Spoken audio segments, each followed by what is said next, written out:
Expand your vocabulary with our Core 2000 Words ebook. It's free and packed with essential expressions that you'll use on a daily basis.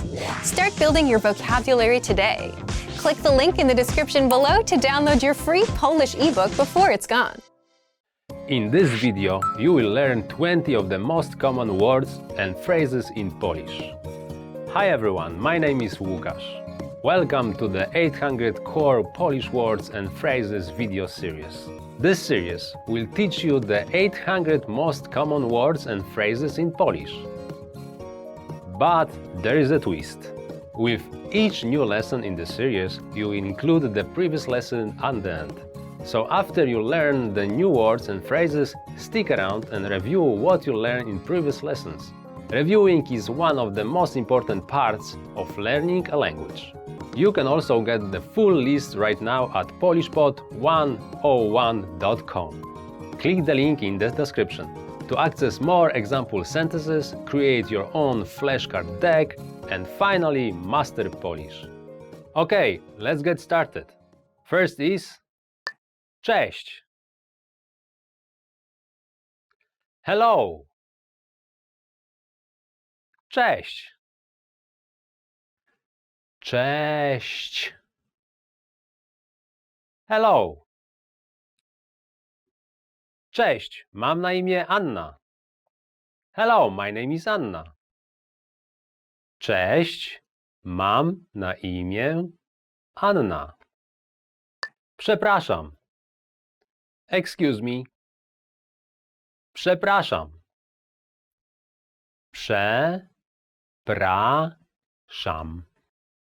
Excuse me. Przepraszam, gdzie jest dworzec? Excuse me, where is the train station? Przepraszam, gdzie jest dworzec? Przepraszam. I'm sorry. Przepraszam. Przepraszam. I'm sorry. Przepraszam, nie rozumiem. I'm sorry, I don't understand. Przepraszam, nie rozumiem. Dobranoc. Good night. Dobranoc. Dobranoc. Good night. Dobranoc panu. Good night, sir. Dobranoc panu. Miło mi cię poznać. Nice to meet you. Miło mi cię poznać. Miło mi cię poznać. Nice to meet you. Miło mi poznać pana. Nice to meet you, sir. Miło mi poznać pana. Jak się masz? How are you? Jak się masz? Jak się masz?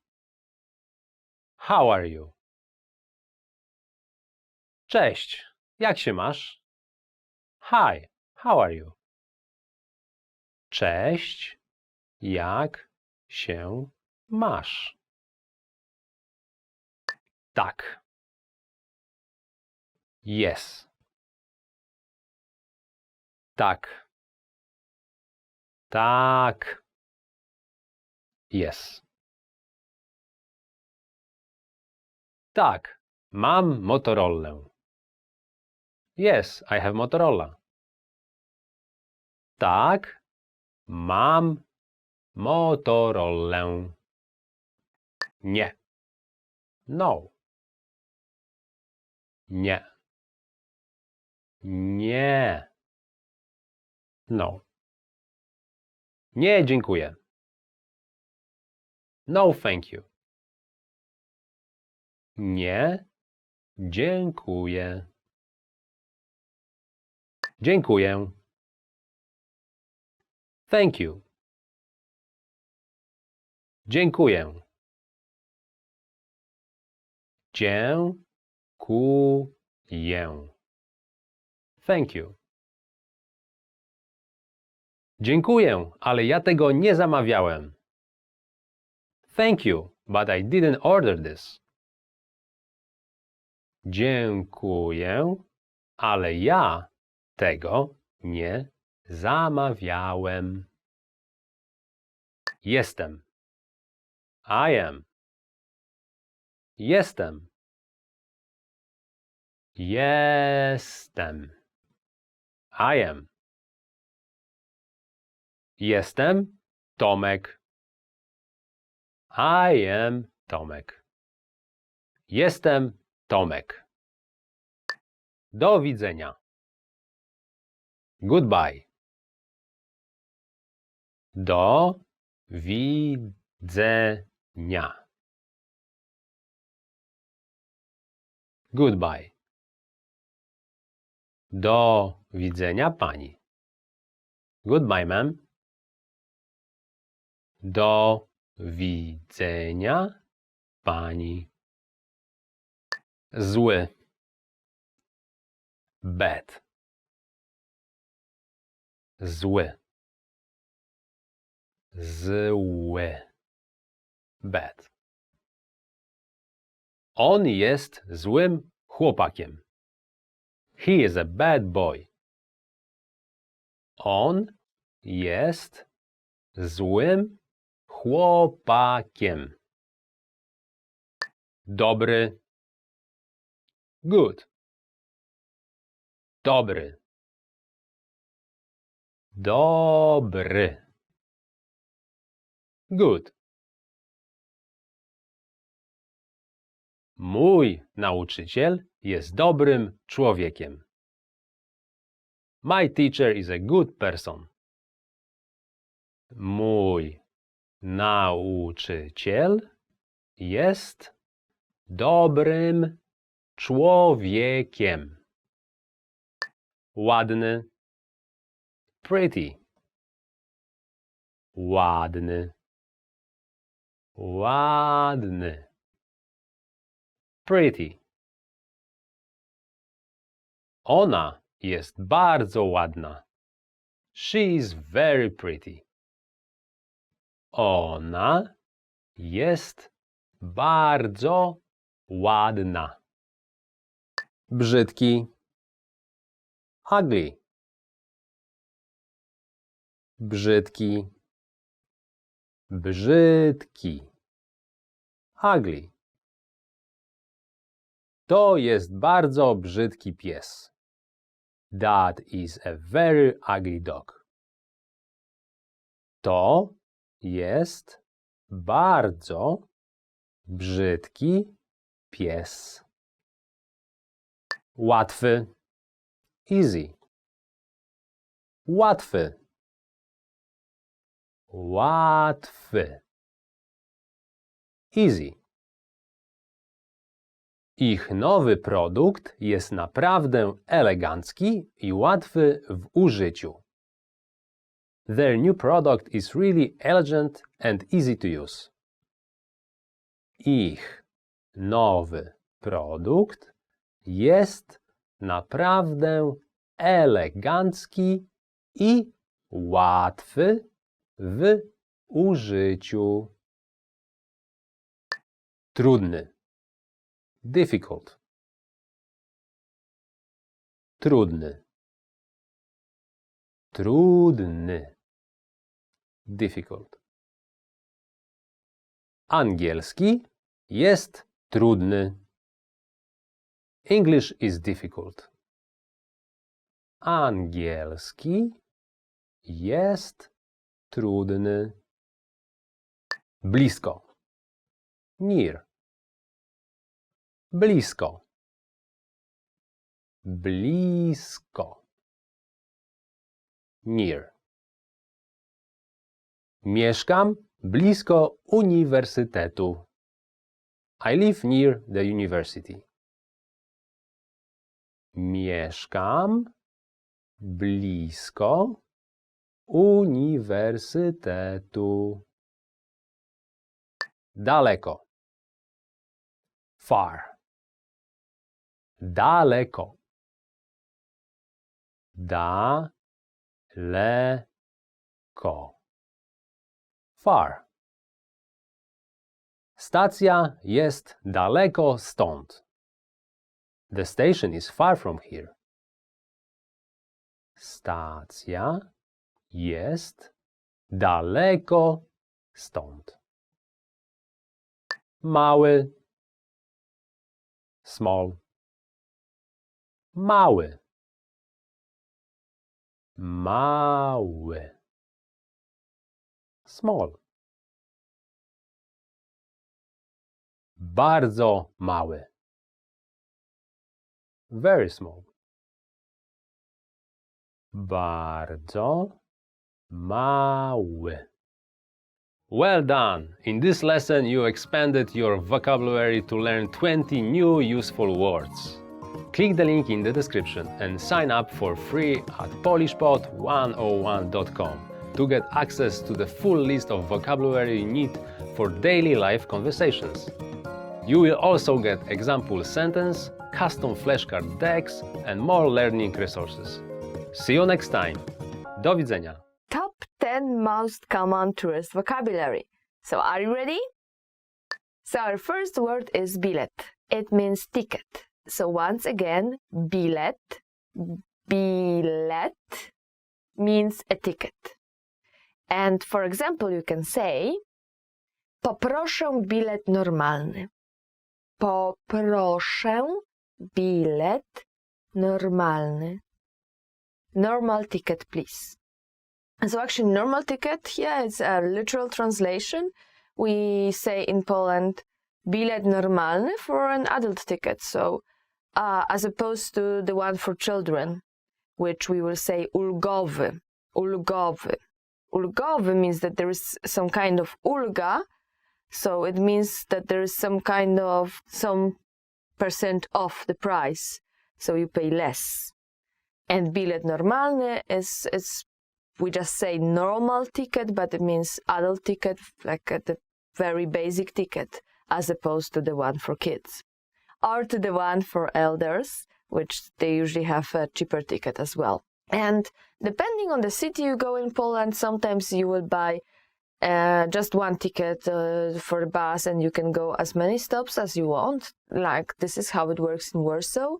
But also in Warsaw you can buy time-limited ticket, like for example a ticket for 75 minutes, and this means that you can go whenever you want, wherever you want, for 75 minutes from the time you validate this ticket, but you can change the bus. So for example, if you have to take the tram and then you bus and then you have to switch to metro or something, so you are basically taking 3 different cars, 3 different transportation ways, then it's better for you maybe to get a 75 minutes ticket, so you can switch between those and don't pay additional price and you don't have to buy another ticket, which is a very convenient way. And what happens if you are stuck with this 75 minutes ticket in a traffic jam? Well, usually most of the vehicles like buses or like trams, they will have a ticket machine inside of it. So you can buy another ticket if you're like running late and then there is a big traffic jam and you didn't really count it in and now it's your 75 minutes is already over, then you can buy a new one at the bus. If there is no ticket machine, the best thing you can do is just get off at the next bus stop. So that's how it works in Warsaw, and other cities around Poland is sometimes different. Sometimes you have one-time tickets, sometimes you have time limit tickets, sometimes you have a different type of ticket, so be sure to ask about it when you get to the city. Our next word is turysta, a tourist. Turysta means a tourist, so that probably will be you when you are going around and sightseeing in Poland. And for example, you can say dużo tutaj turystów. There is a lot of tourists here. Dużo tutaj turystów. So actually there is more and more tourists coming to Poland, to Warsaw, to Krakow, of course. But lately even cities like Wrocław, Opole, Poznań even, or Gdańsk are pretty much touristic. There is a lot of tourists coming, and they are very busy, especially during summer, especially Gdańsk, which is very close to the Baltic Sea. It's a super busy city during the summer. Plan podróży, itinerary. For example, you can say, to jest nasz plan podróży. To jest nasz plan podróży. This is our itinerary. And of course, it's good to make your plan podróży before you come to Poland. And I would advise you to stay for about a week or so to see as much as you can, because coming for a shorter period of time, like 3 days or 2 days, it can be okay, but you will probably not enjoy it so much. So at least, I would say at least 1 week, if not more, because Poland is a big country. And there is a lot of places you can travel to, you can travel around. I guess right now all the big major cities are pretty well connected with the train usually, or sometimes buses. And buses can be very cheap. So please check it out when you plan to go to Poland, if you can go by train, or maybe you should take a bus. Sometimes it's just a small difference, and all the buses usually have Wi-Fi, so you can still like watch something or just sit down and play or whatever, and enjoy your bus ride as well. Przewodnik, the guidebook. The same word can be used to refer to a guide or a mail guide. Przewodnik. And you can ask somebody, masz przewodnik? Masz przewodnik? Do you have a guidebook? Of course, it's important to buy one before coming to Poland, so you can know all the attractions that are waiting ahead for you. So to make like your plan podróży, your itinerary, it's very important to have one. But also, you know, when you are walking around, sometimes it's just very convenient to have something like that, to have your przewodnik, to check out for like new restaurants or something that's around you. Of course, you can use internet, and there is Wi-Fi pretty much everywhere around in bigger cities, and that's sometimes more convenient, but sometimes just, you know, easy to have your book, your guidebook. Our next word is autobus wycieczkowy, which means a tour bus. And lately it's been more and more popular to go around big cities like Warsaw or Krakow with a tour bus. So it's easy because you can just buy one ticket and you can go around. And in Warsaw there is also one city bus that is dedicated for tourists. So of course everybody can take it, but the funny part is that it goes around Warsaw and it gets you to all those big tourist locations. So it goes from one tourist location to another, and of course it's a normal city bus. And as I said, anybody can take it. But the funny part is that, you know, it goes around all the main sites, so that's very, very convenient. And if you are taking a tour and you've got this tour bus, you can say, gdzie jest nasz autobus wycieczkowy? Gdzie jest nasz autobus wycieczkowy? Where is our tour bus? Gdzie jest nasz autobus wycieczkowy? Świątynia means a temple, and you will not find a lot of temples in Poland, like very close to zero, but sometimes we call a church a temple as well. So sometimes we actually refer to a church as świątynia or świątynia Boga, like the God's temple or something like that. And for example, you can say, zróbmy sobie zdjęcie przed świątynią. Zróbmy sobie zdjęcie przed świątynią. Let's take a picture in front of a temple.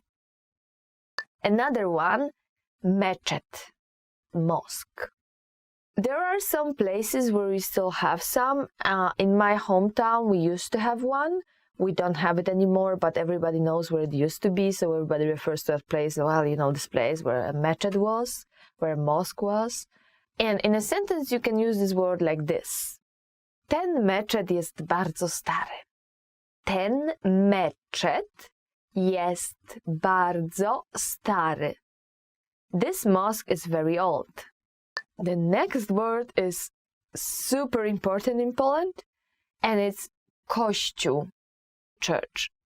Basically, if you are going around Poland, very, very possible that you will be going or sightseeing around all those churches. So all around kościół, kościół, kościół. And for example, you can say, ten kościół został zbudowany w średniowieczu. Ten kościół został zbudowany w średniowieczu. This church was built in the Middle Ages. Ten kościół został zbudowany w średniowieczu. Yes, we do have a lot of kościół or a lot of churches in Poland. For example, in my hometown, Opole, we do have around 4, I guess 1, 2, 3, maybe 3, around 3 in just the city, the main part, the main city square in the city center. So it's like maybe 2 minutes from one church to another, and they're all different. So it's very nice for sightseeing or going around, but it's like literally maybe 2-3 minutes between one and the other. And when they have, like, you know, on Sunday you can hear the bells ringing in one church and another one, and 5 minutes later another one. So it's very funny. And yeah, we have a lot of churches in Poland, basically. Some of them very beautiful, so please check it out. Our next word is wodospad.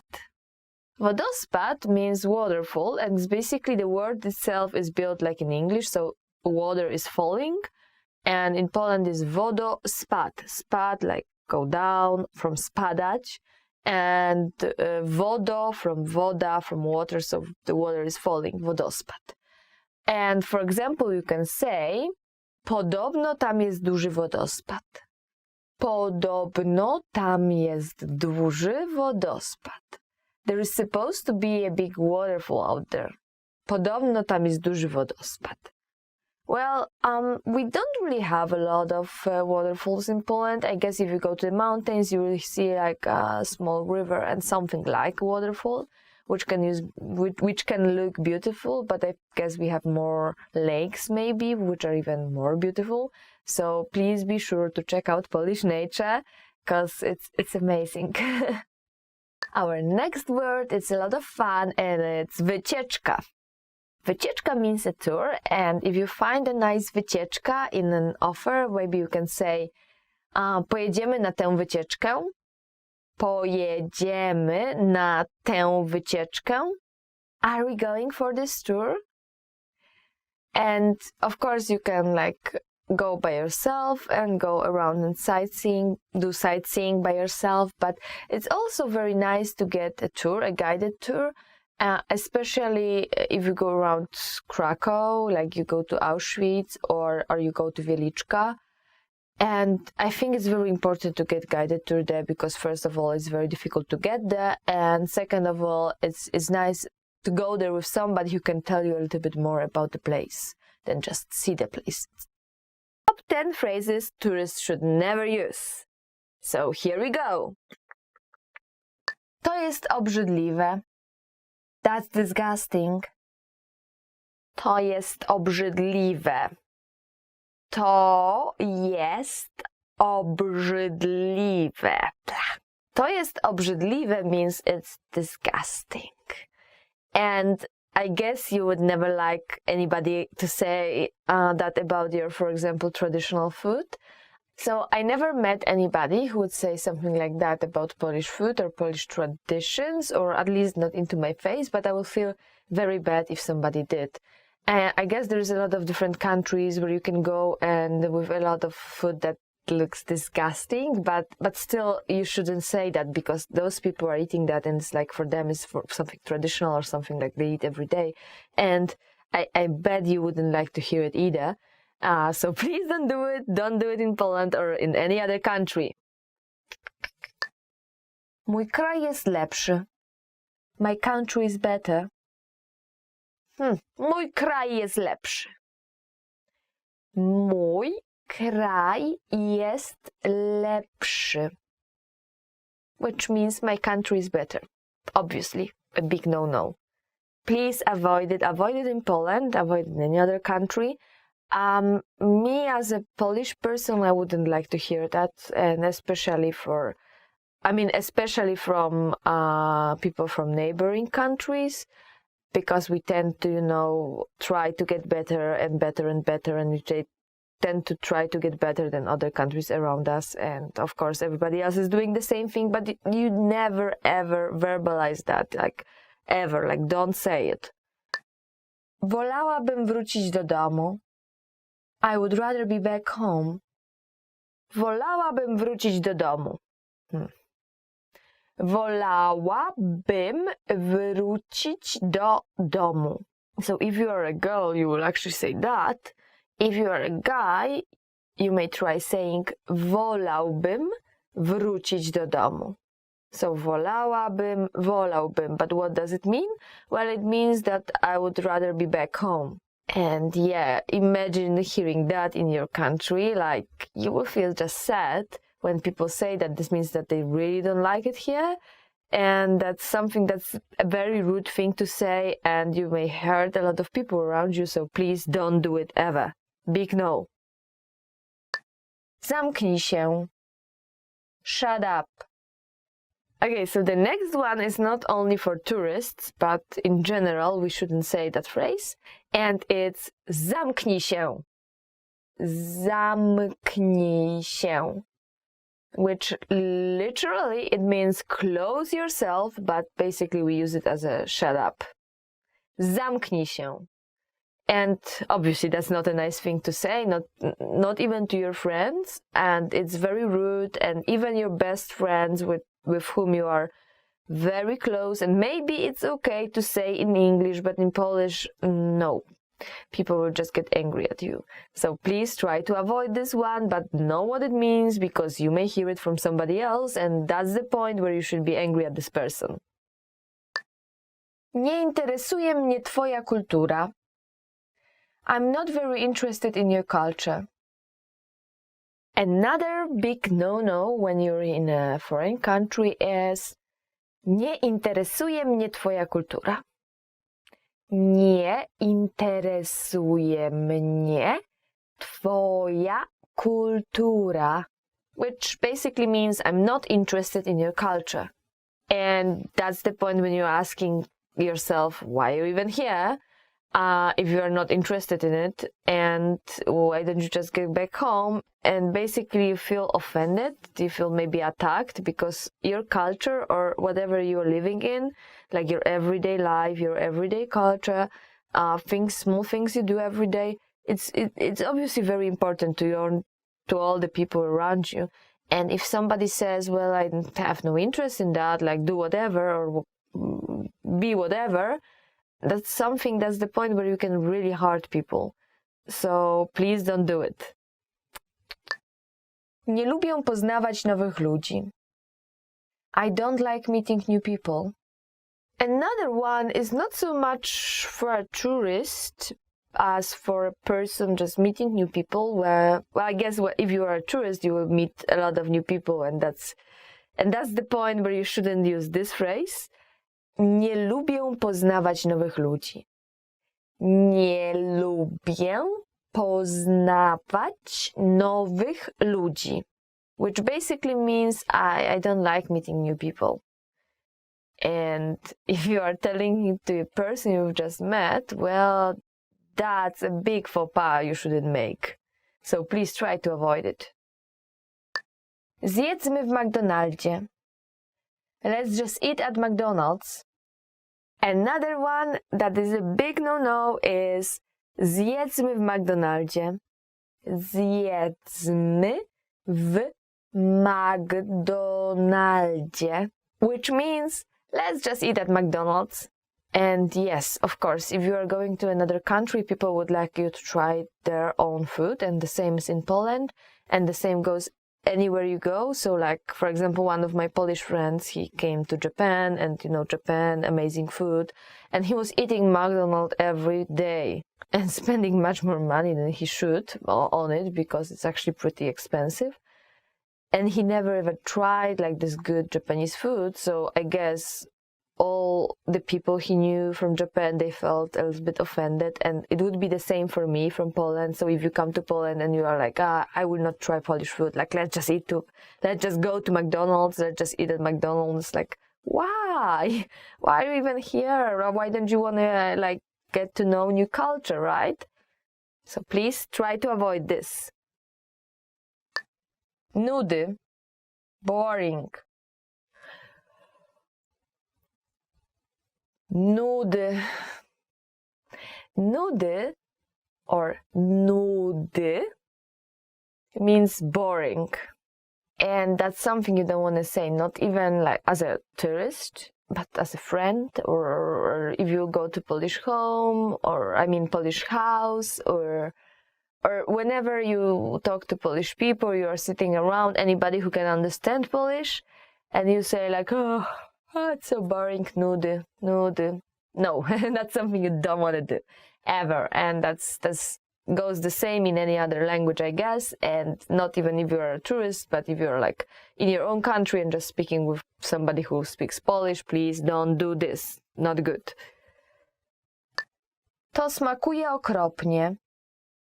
This tastes awful. To smakuje okropnie. To smakuje okropnie. To smakuje okropnie means this tastes awful. This tastes awful. Yeah, something you wouldn't like to tell somebody, especially if this person, your Polish friend, cooked you a wonderful dinner, and you got this opportunity to try all this different Polish food, and then you are like, to smakuje okropnie. No, not a good thing to do in any country, Polish or Poland included. Zostanę dzisiaj w hotelu. I'm going to spend the day in the hotel. Another one that somebody may actually feel offended is zostanę dzisiaj w hotelu. Zostanę dzisiaj w hotelu. I'm going to spend the day in the hotel.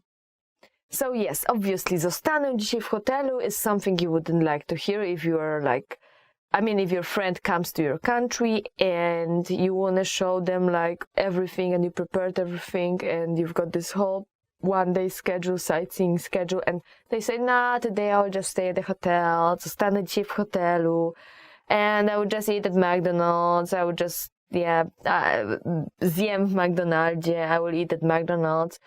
And this is, showing that you have no interest whatsoever in the country you just came to. And it's a very bad way to start a relationship with a country like that, or with a person from that country. A big no-no, please don't do it. Let's arrive at the station. So here we go. Jadę do. I would like to go to. The first and the most important one is jadę do. Jadę do Krakowa, jadę do Torunia, jadę do Poznania, jadę do Wrocławia. So, jadę do means I would like to go to. Luckily for you, this phrase is very short, first of all, and it's the same for male and female, so you don't have to change. Well, if you want to use the plural form, would be jedziemy do. Jedziemy do. So the preposition stays the same, do, and we just change the verb from jadę to jedziemy.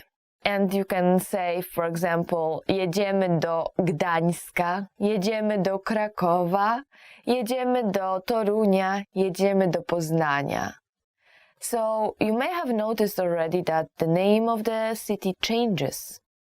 Like Toruń becomes Torunia, Gdańsk becomes Gdańska, Wrocław becomes Wrocławia, Kraków becomes Krakowa, Łódź becomes Łodzi, And this is because the case changes.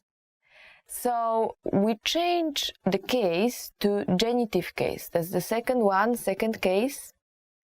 So when you use preposition do, as in jadę do, you change it to the second case. So the name of the city will change. Jadę do Warszawy. We don't say jadę do Warszawa, that's a mistake. Jadę do Warszawy. And actually I said it means I would like to go to, but like very literally it means I'm going to, I'm heading to. Czy z tego peronu odjeżdża pociąg do? Is this the right platform for? Wow, and our next one is something you would definitely need in Poland, because this changes a lot. It's a very long one, so be prepared. Czy z tego peronu odjeżdża pociąg do? Is this the right platform for? So let's just look at this phrase a little bit closer. So first we have the particle czy, that's asking. Z tego peronu, from this platform, odjeżdża, leaves. And then pociąg do, train to. Czy z tego peronu odjeżdża pociąg do? That's the whole phrase. And you can say, czy z tego peronu odjeżdża pociąg do Warszawy? Is this the right platform for Warsaw? Czy z tego peronu odjeżdża pociąg do Torunia? Is this the right platform for Toruń? And as you probably notice, there is the same preposition do as in the previous one, jadę do. Hence, we change the name of the city. So again, Toruń becomes Torunia, Warszawa becomes Warszawy, and Kraków becomes Krakowa, and so on and so on. So remember to change the name of the city. And it is very important for you to remember to memorize this phrase, because in Poland, sadly, especially as far as I remember in Warsaw, in the central station, platforms change very often, like last minute, 5 minutes to train, and they say, oh, the platform was changed from number 5 to number 1, and you run.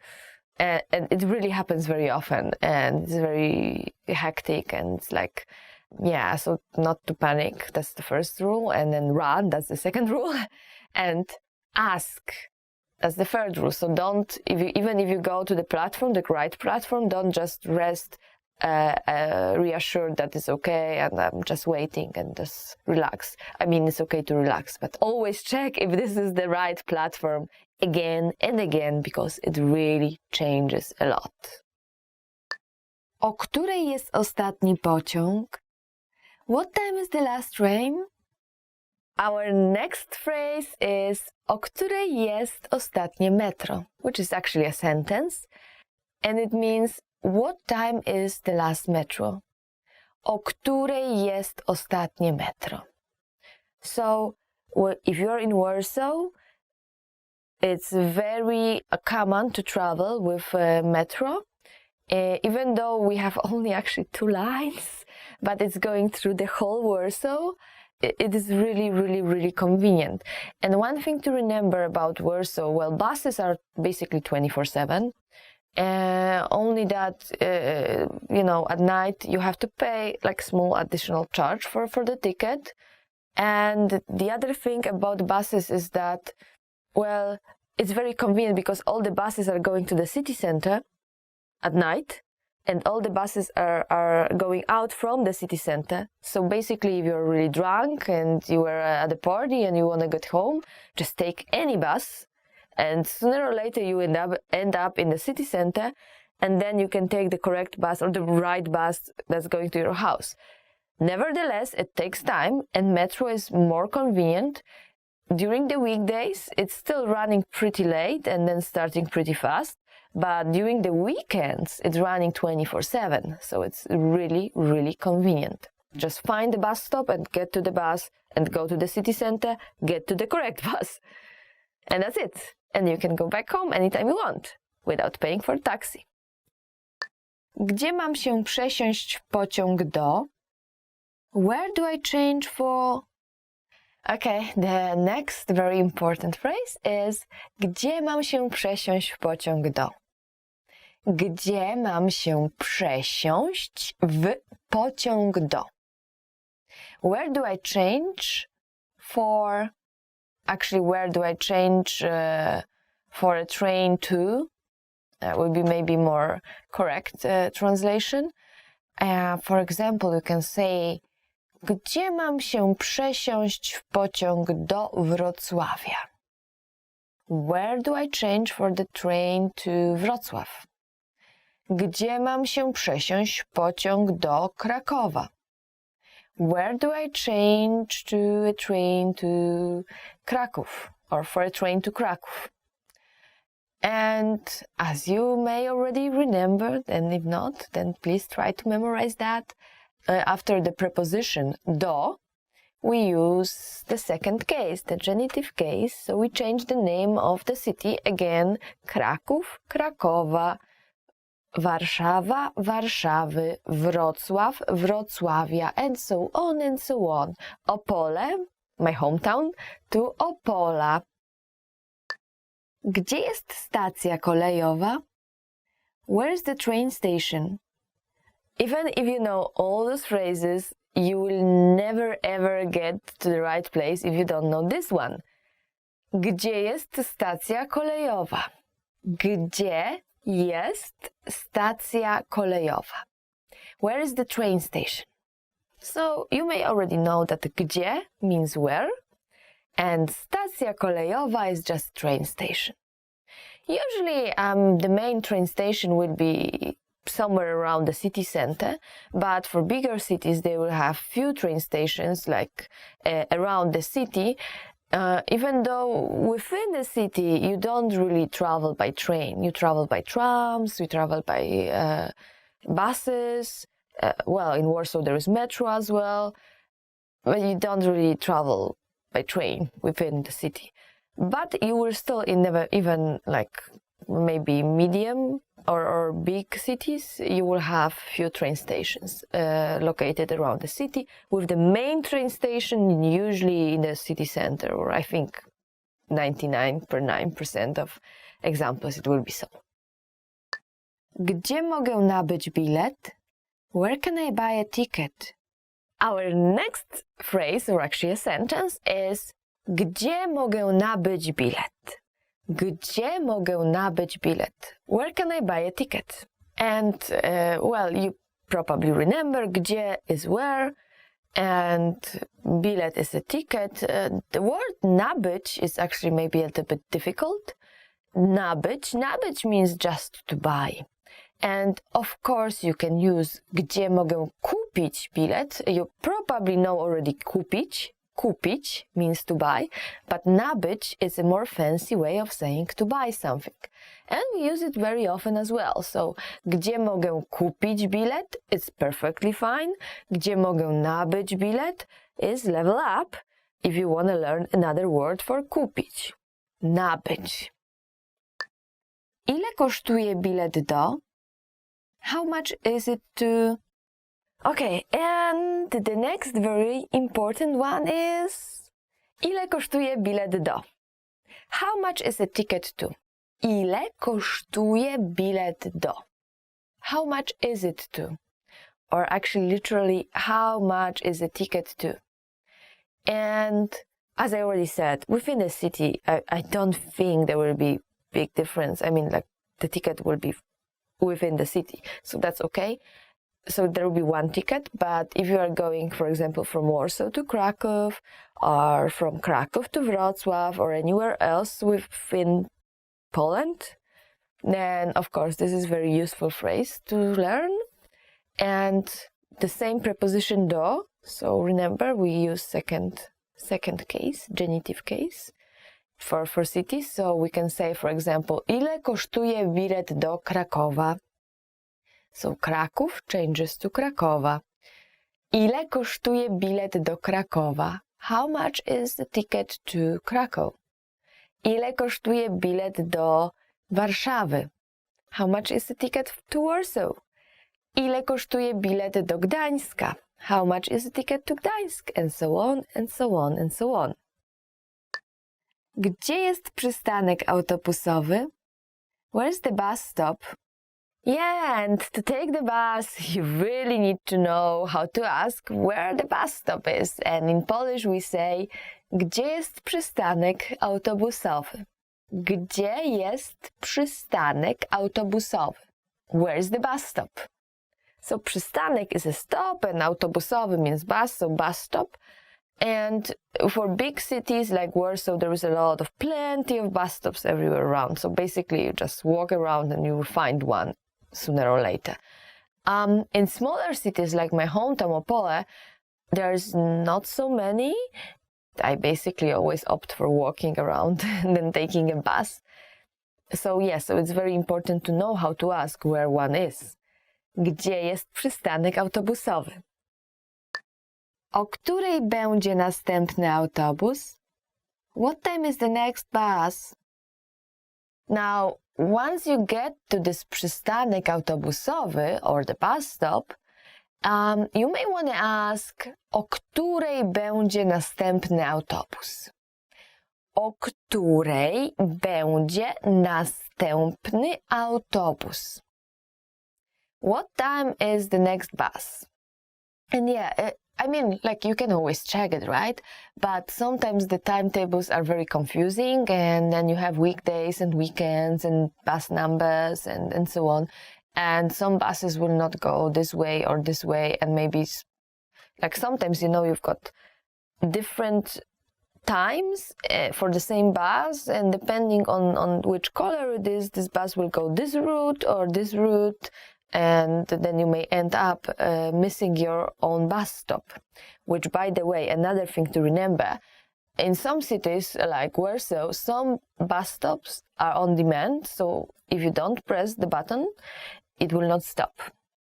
And the thing is that if you look at all the bus stops in line, the one on demand, they are being marked. I don't remember exactly how, but as far as I remember, there is, like, for normal one is like a circle filled black, and then for the one on demand, there's like circle just white inside. So, but when you look at it, it's kind of obvious that there's something wrong with those bus stops. So remember to press the button. Gdzie są biletomaty? Where are the ticket machines? And our last one for today is, gdzie są biletomaty? Where are the ticket machines? Gdzie są biletomaty? Actually, the word biletomaty or biletomat sounds very weird even for myself, since it's a new word. It's basically a word that was created, I don't know, maybe 5 years ago, when we got those, ticket machines, and saying something like maszyna na bilety, maszyna do biletów, maszyna gdzie się kupuje bilety, where maszyna, yeah? Maszyna means machine. So saying a long phrase like that was just really not the thing you want to do. And someone, I don't know, made this phrase, this word, biletomat. And right now we have biletomaty, I mean, of course, next to the metro, on some bus stops, on many tram stops, inside of a tram, inside of a bus as well. So not all, but many. So I wouldn't say it's always there, but many occasions, yes. I mean, in Warsaw at least. So what it is therefore is that if you buy like 30 minutes ticket and you are stuck in traffic jam, you cannot even go out of the bus and say, like, save yourself paying a fine once your ticket is not valid anymore. But you cannot buy a ticket as well unless you've got this machine over there sitting there and waiting for you to buy a new one, which is very often the case. So that's actually pretty convenient, right? Top 10 marriage proposal lines. So here we go. Wyjdziesz za mnie? Will you marry me? And I guess, well, it's the simplest one, the shortest one, and the most effective one as well. You may already know the word wyjść, which means to go out. So it's kind of like using the word to go out, but then putting this weird preposition, which usually doesn't come with the word to go out, which is za, and then myself, mnie, wyjdziesz za mnie, which basically means, will you marry me? But if you ever forget how to say it, just think, oh no, go out, go out, go out. Okay, wyjść, wyjdziesz, okay, wyjdziesz za mnie. And the funny part is that, the very, very useful part is that you can use the same phrase for both guys and girls, and both guys and girls can use it. So it's very, very convenient. Czy zrobisz mi ten zaszczyt i zostaniesz moją żoną? Will you do me the honor of becoming my wife? And obviously, because it's my wife, well, you can say it only to a girl. And yeah, czy zrobisz mi ten zaszczyt sounds very traditional, like will you do me an honor or will you do me the honor? It's like in English, it sounds very pathetic, very traditional, very, very old-fashioned, I guess. So yeah, for me, I don't think I would like my boyfriend to say that. It'd be a little bit weird, but I guess it really depends on the person, and you probably know your lady best, so you can decide for the longer one, for this one, even though she will like it. Czy sprawisz, że zostanę najszczęśliwszym mężczyzną na ziemi? Will you make me the happiest man alive? Yeah, I don't know, like, maybe I'm not so old-fashioned. It's not something I would like to hear, but I've been never dreaming of this white dress and marriage and stuff like that, while my friends were, and they already married, and they already have kids, and they already have their own households, and I'm not married, and I don't have any kids, and I don't have my own house, and I'm not even looking for that, to be honest. So I guess if you're more like old-fashioned, traditional household style, then you will go for the longer one. If you're like me, you will just go for the shortened one, and then maybe think of very nice way to say it, very nice praise to say it, and so on. So our next phrase is czekałem na ciebie całe życie. I've been waiting for you my whole life. Czekałem na ciebie całe życie. And since czekałem is in masculine form, then yeah, a guy can use it to a girl or a guy, if you prefer. But that's masculine form. If you are a girl and you really want to use this one, you will say czekałam. Czekałam na ciebie całe życie. I've been waiting for you my whole life. Czekałem, czekałam. Yeah, so small, tiny little difference. And yet again, not something I would like to hear, maybe. I don't know, maybe I'm not romantic enough for this stuff. Or maybe I would like to actually hear that. Not sure. Undecided. Okay, let's go to the next one. Chcę być z tobą na zawsze. I want to be with you forever. Gosh, yeah. That's another one that for me it sounds a little bit cheesy, but then again, when I see like when I hear like I want to be with you forever, this sounds pretty cool actually. But then the Polish translation, which is okay, which is something people will use, chcę być z tobą na zawsze, chcę być z tobą na zawsze, I don't know, it doesn't sound so cool as in English. I have no idea why. It's just it. But yeah, it really depends on the person, right? Spędźmy ze sobą resztę życia. Let's spend the rest of our lives together. Wow, we are getting more and more romantic. And this one you can use for a guy, and you can use it for a girl, and you can use it if you're a guy or if you're a girl. So it's very, very convenient, because you don't have to change any forms. Spędźmy ze sobą resztę życia. It's all about us. Doesn't matter if you are guys, girls, guy and girl, and which way around. You can use it for any kind of relationship. And that's very convenient. It's very romantic. I wonder if I will ever hear that. and how I will react to it. No idea. Mając ciebie przy boku, czuję się spełniony. Having you by my side is what completes me. And that is something that a guy can say because spełniony is an adjective in a masculine form. You can change it very easily and say, mając ciebie przy boku, czuję się spełniona. Whoa, and that's another one. Oh, I don't know if I will ever hear this. It's very romantic. Well, my boyfriend is not that romantic. Probably never ever. But yeah, I guess it would be nice to hear something like that once in a while, or once in a lifetime, or any time. Nie mogę sobie wyobrazić życia bez ciebie. I can't imagine my life without you in it. And this is another convenient one because, again, you don't have to change anything. You can use it to anyone. And you can use it as a girl, you can use it as a guy. So that's very good. That's not happening very often in Polish, so please use it. And oh my gosh, like, I guess, you will say it to somebody you really love, and maybe not somebody whom you just started dating, because this person would just get a little bit scared, I guess. Or maybe I'm not so romantic, I don't know.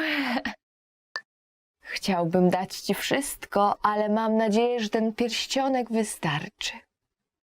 I wish I could give you everything, but I hope that this ring is enough.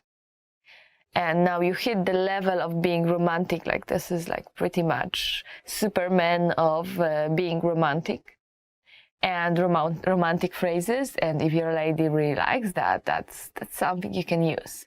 And here we've got chciałbym, so that's masculine form. So if you are a girl and you still want to use it, this is chciałabym, chciałabym. You just change it a little bit.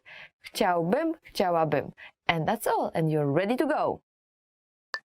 Jestem pewien, że ja I ty jesteśmy sobie przeznaczeni. I now know that you and I are truly meant to be together. I know some guys who would actually use it as a pickup line, and I don't think it's a good idea. It sounds a little bit creepy if you do it at your first date, or I don't know, even before that. But as a proposal line, on the other hand, yeah, I guess it can go very well. I would feel a little bit weird, to be honest, but then again, as I already said on multiple occasions in this episode, I may not be the biggest, romantic ever. Even though, yeah, I would like my boyfriend to be a little bit more romantic, I guess, but me, myself, I'm not that big of a romantic. Expand your vocabulary with our Core 2000 Words ebook. It's free and packed with essential expressions that you'll use on a daily basis. Start building your vocabulary today. Click the link in the description below to download your free Polish ebook before it's gone.